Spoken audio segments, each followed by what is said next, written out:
Okay, it sounds like I'm going to be the downer during this event. Okay, so I want to start by thanking Nova for inviting me to speak here today. And thanking you guys for being here and supporting such an important cause.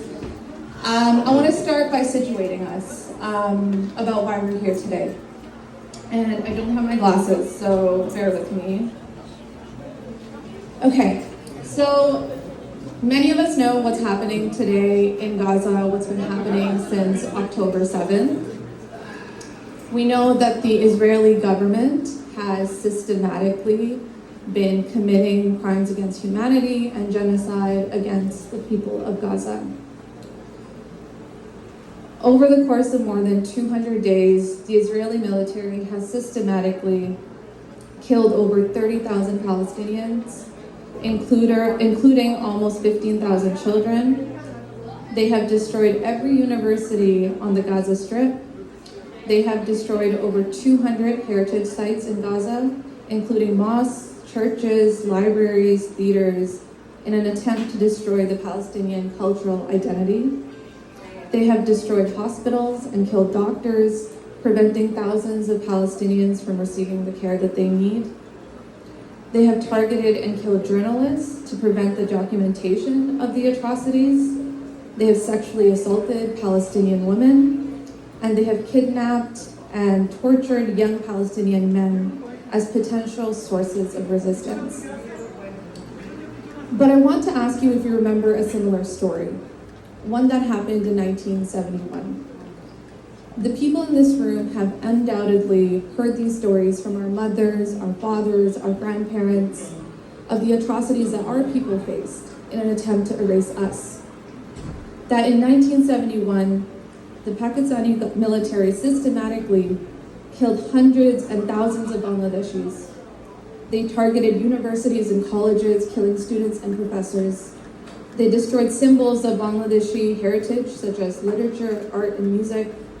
They targeted and killed Bangladeshi artists, writers, engineers, lawyers, and teachers. They targeted doctors to disrupt the health infrastructure in Bangladesh and prevent the wounded and sick from obtaining care.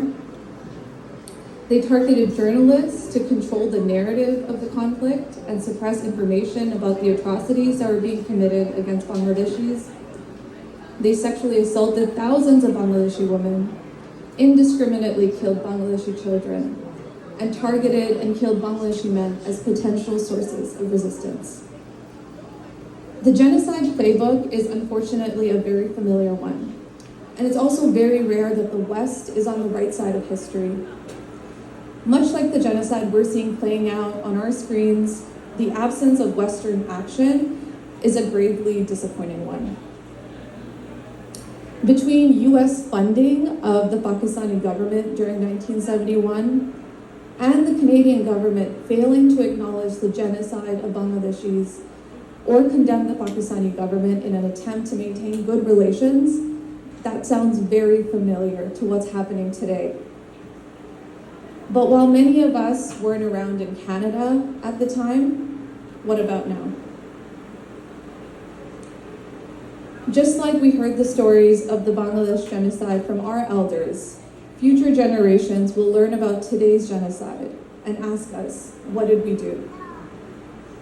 While Canada sent weapons to Israel, cut funding and aid to Gaza, and refused to acknowledge Palestinian statehood, what did we, as Bangladeshis with a history of our own genocide, do in Canada?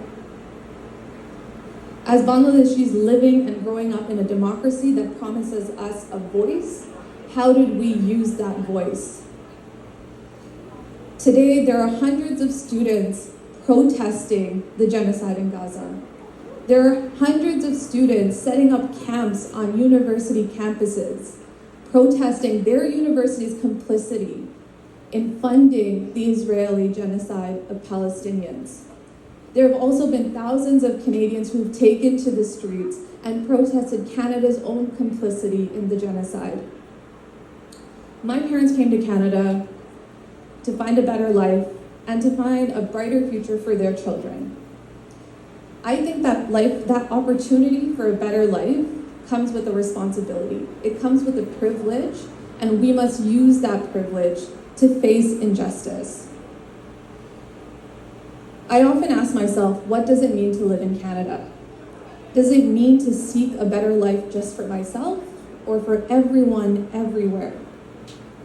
30 years from today, when our children ask us about the Gaza genocide, what will we say we did?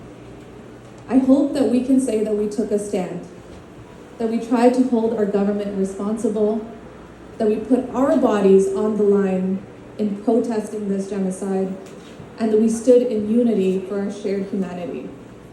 Because we are not free until Palestine is free.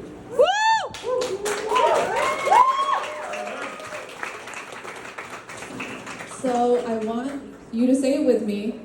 From the river to the sea. From the river to the sea. From the river to the sea. Palestine will be free. From the river to the sea. Palestine will be free. Thank you.